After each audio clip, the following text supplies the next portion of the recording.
सर्वशक्तिमान परमेश्वर के वचनों के पाठों का संग्रह है।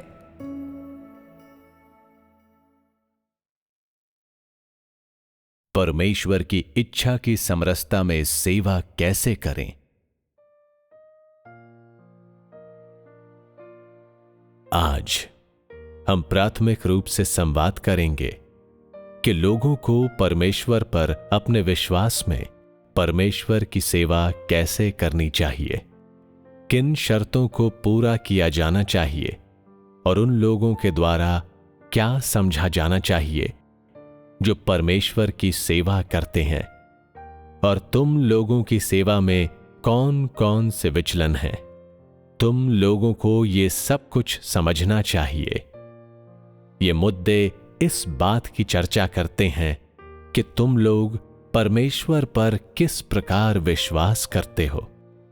तुम लोग पवित्र आत्मा के मार्गदर्शन के मार्ग पर किस प्रकार चलते हो, और तुम लोगों का सब कुछ परमेश्वर के द्वारा किस प्रकार से व्यवस्थित किया जाता है, और ये तुम लोगों में परमेश्वर के कार्य के हर कदम को जानने की तुम लोगों को अनुमति देंगे। जब तुम लोग उस स्थिति में पहुंचोगे तब तुम लोग समझोगे कि परमेश्वर में विश्वास क्या होता है, किस प्रकार उचित तरीके से परमेश्वर पर विश्वास करें और परमेश्वर की इच्छा की समरसता में क्रिया करने हेतु तुम लोगों को क्या करना चाहिए। ये तुम लोगों को परमेश्वर के कार्य के प्रति पूर्णतः और सर्वथा आज्ञाकारी बना देगा, और तुम लोगों के पास कोई शिकायतें नहीं होंगी। तुम लोग आलोचना या विश्लेषण नहीं करोगे और अनुसंधान तो बिल्कुल नहीं करोगे। इसके अलावा तुम सभी लोग मृत्यु तक परमेश्वर के प्रति आज्ञाकारी होने में सक्षम होगे, और परमेश्वर को अनुमति दोगे कि वो तुम लोगों को एक भेड़ की तरह रास्ते पर ले आए और तुम लोगों का वध करे, ताकि तुम सभी लोग 1990 के पतरस बन सको, और यहां तक कि सलीब पर भी जरा सी भी शिकायत के बिना परमेश्वर से अत्यधिक प्रेम कर सको। केवल तभी तुम लोग 1990 के पतरस के समान जीवन बिताने में समर्थ हो सकते हो। प्रत्येक व्यक्ति जिसने संकल्प लिया है वो परमेश्वर की सेवा कर सकता है, परंतु ये अवश्य है कि जो परमेश्वर की इच्छा की बहुत परवाह करते हैं और जो परमेश्वर की इच्छा को समझते हैं, केवल वो ही परमेश्वर की सेवा करने के योग्य एवं पात्र हैं।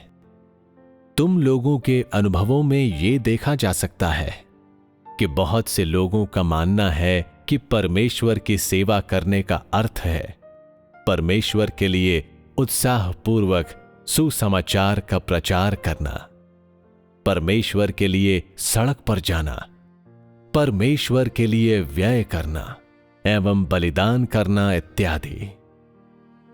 यहां तक कि अधिक धार्मिक लोग मानते हैं कि परमेश्वर की सेवा करने का अर्थ बाइबल को हाथों में लेकर यहां वहां भागना, स्वर्ग के राज्य के सुसमाचार को फैलाना और पश्चाताप तथा पाप स्वीकार करवाने के द्वारा लोगों को बचाना है। बहुत से धार्मिक अधिकारी हैं जो सोचते हैं कि सेमिनरी में अध्ययन करने के बाद प्रार्थनालय में उपदेश देना, बाइबल के अध्यायों को पढ़कर लोगों को शिक्षा देना परमेश्वर की सेवा करना है। बहुत से साथी भाई और बहन मानते हैं कि परमेश्वर की सेवा करने का अर्थ कभी भी विवाह न करना और परिवार न बढ़ाना और अपने संपूर्ण अस्तित्व को परमेश्वर के प्रति समर्पित कर देना है। दरिद्र प्रदेशों में ऐसे भी लोग हैं जो मानते हैं कि परमेश्वर की सेवा करने का अर्थ चंगाई करना और दुष्ट आत्माओं को निकालना है। या भाइयों एवं बहनों के लिए प्रार्थना करना या उनकी सेवा करना है।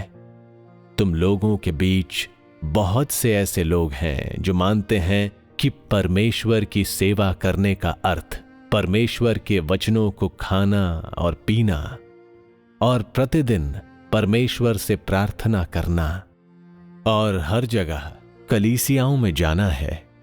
इस प्रकार ऐसे लोग भी हैं जो कहते हैं कि कलीसिया का जीवन जीना ही परमेश्वर की सेवा करना है। फिर भी कुछ लोग जानते हैं कि परमेश्वर की सेवा करने का वास्तविक अर्थ क्या है।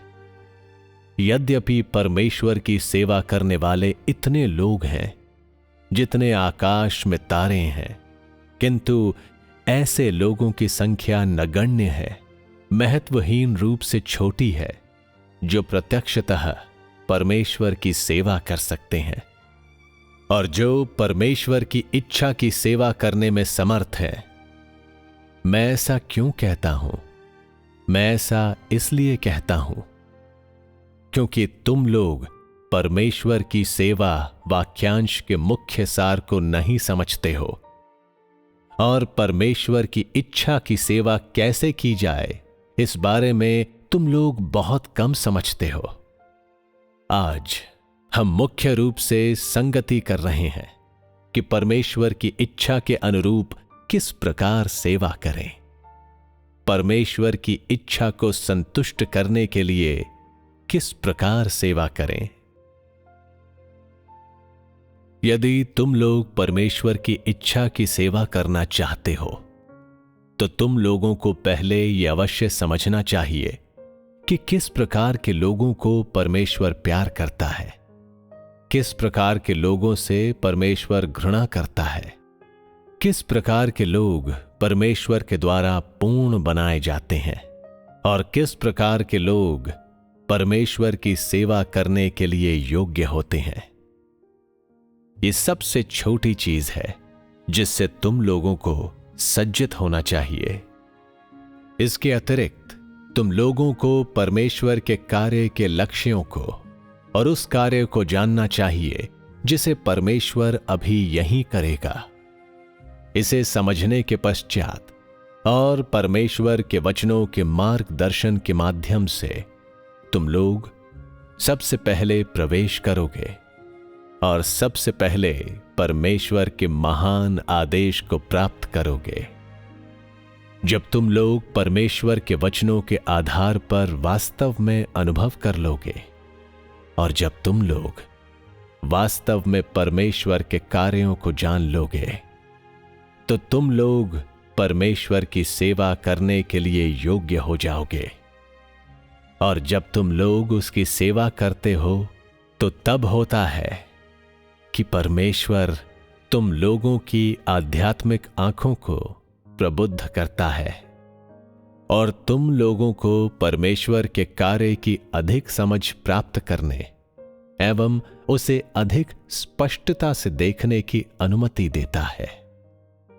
जब तुम इस वास्तविकता में प्रवेश करते हो तो तुम्हारे अनुभव अधिक गंभीर एवं वास्तविक हो जाएंगे और तुम लोगों में से वो सभी जिन्हें इस प्रकार के अनुभव हुए हैं वे कलीसियाओं के बीच आने जाने और तुम लोगों के भाइयों और बहनों को तुम लोगों की स्वयं की कमियों को पूरा करने के लिए दूसरे की मजबूतियों पर प्रत्येक पक्ष का चित्रांकन प्रदान करने और तुम लोगों की आत्माओं में एक अधिक समृद्ध ज्ञान प्राप्त करने में समर्थ हो जाएंगे। केवल इस प्रभाव को प्राप्त करने के बाद ही तुम लोग परमेश्वर की इच्छा की सेवा करने और अपनी सेवा के दौरान परमेश्वर के द्वारा पूर्ण बनाए जाने के योग्य बनोगे।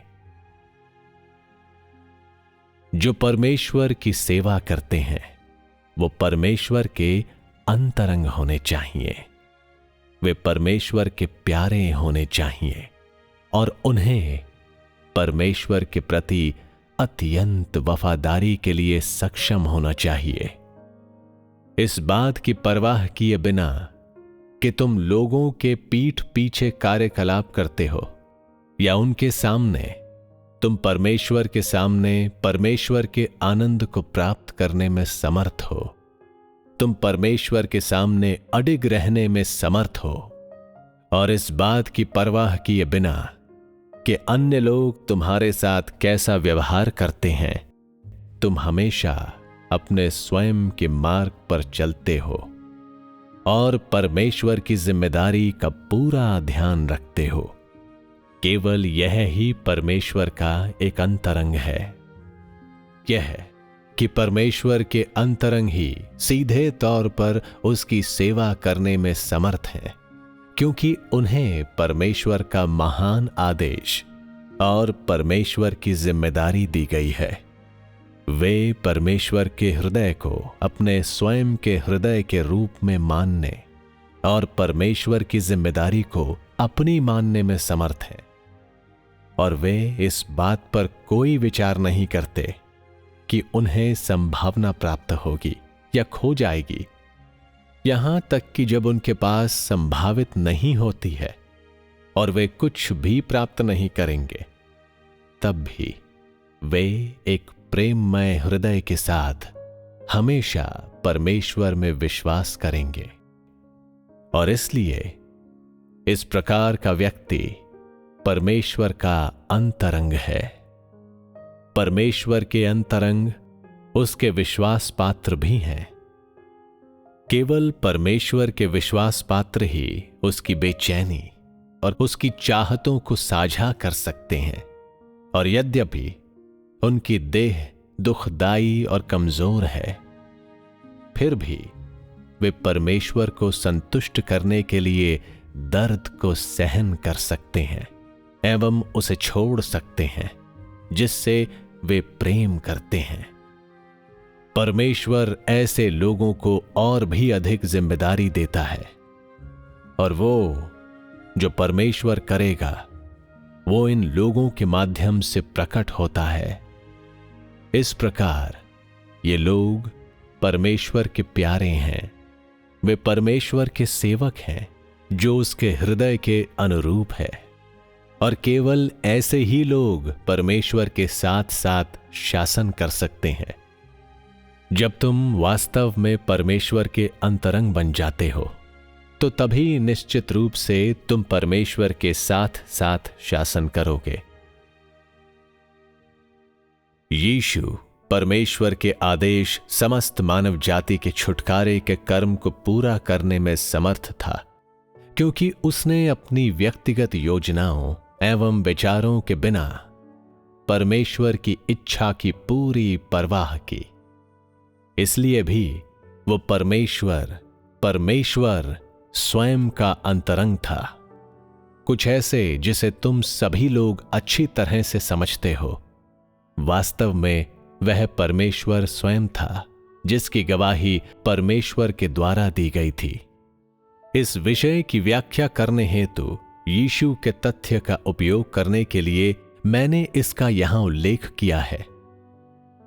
वह परमेश्वर की प्रबंधन योजना को बिल्कुल केंद्र में स्थापित करने में समर्थ था और स्वर्गिक पिता से हमेशा प्रार्थना करता था और स्वर्गिक पिता की इच्छा की तलाश करता था।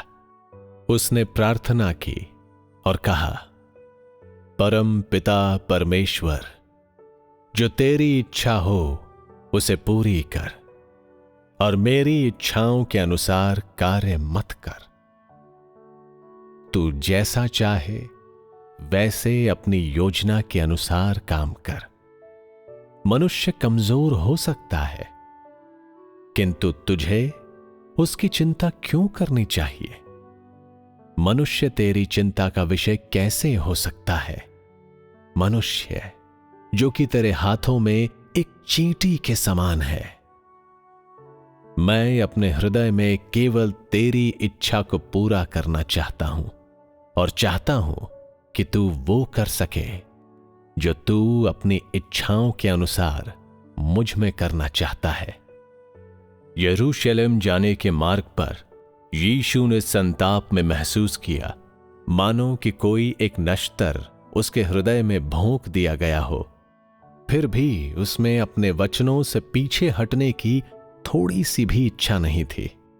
हमेशा से एक सामर्थ्यवान ताकत थी जो उसे लगातार उस ओर आगे बढ़ने के लिए बाध्य कर रही थी जहां उसे सलीब पर चढ़ाया जाएगा।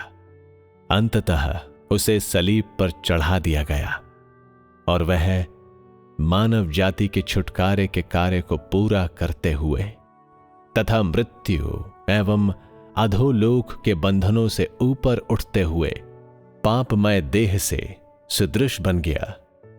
उसके सामने नैतिकता, नरक और अधोलोक ने अपनी सामर्थ्य खो दी और उसके द्वारा परास्त हो गए थे।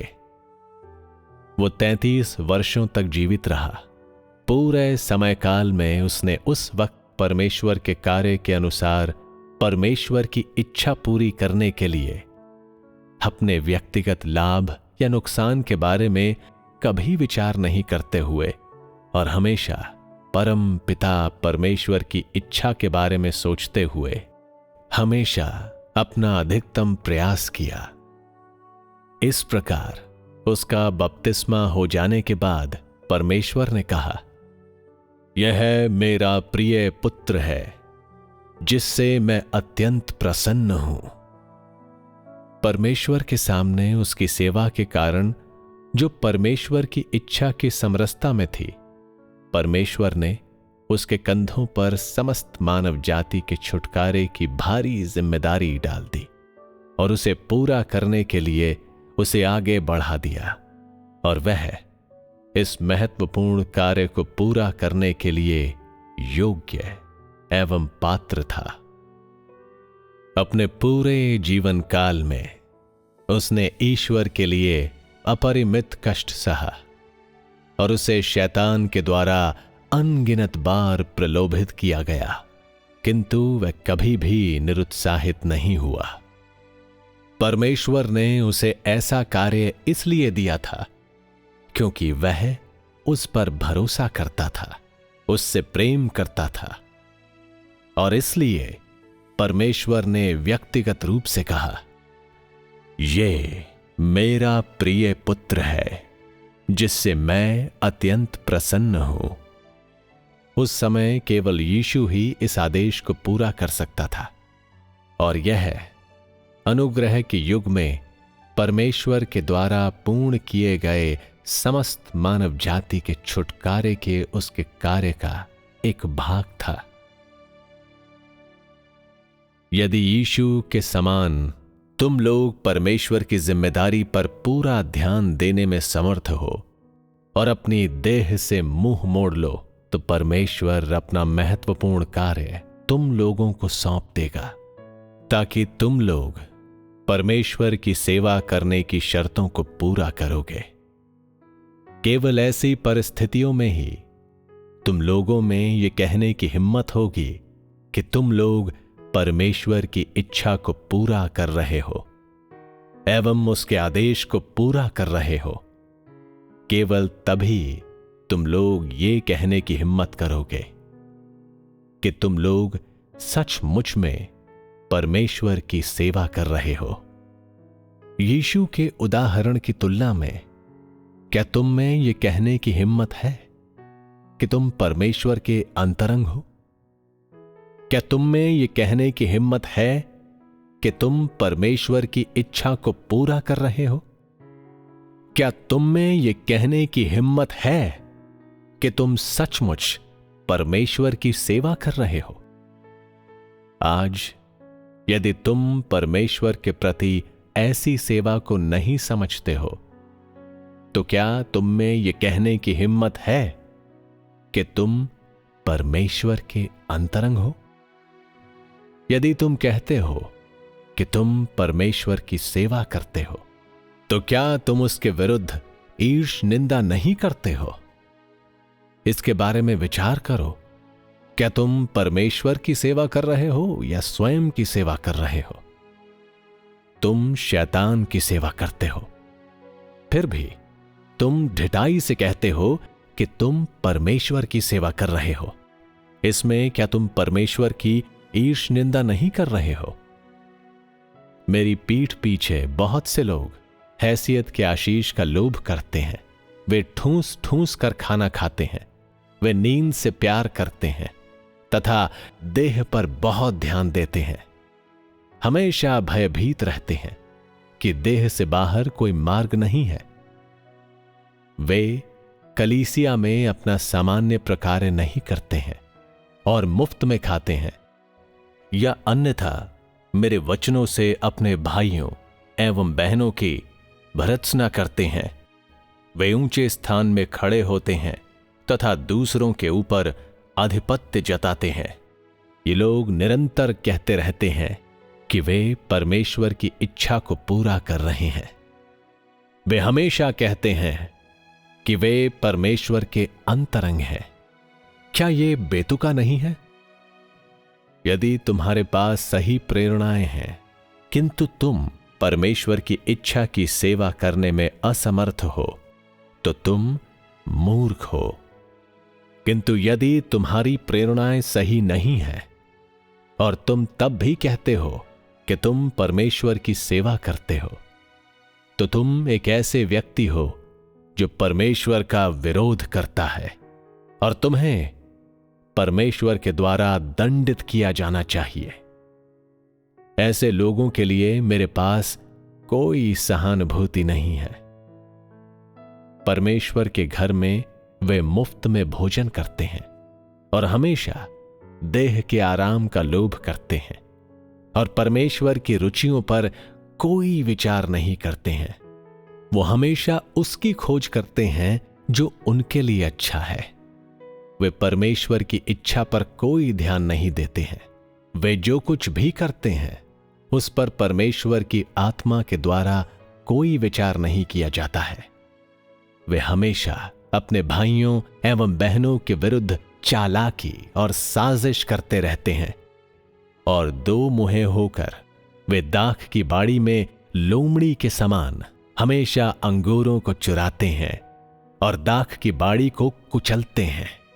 क्या ऐसे लोग परमेश्वर के अंतरंग हो सकते हैं? क्या तुम परमेश्वर की आशीषों को प्राप्त करने के लायक हो? तुम अपने जीवन एवं कलीसिया के लिए कोई उत्तरदायित्व नहीं लेते हो।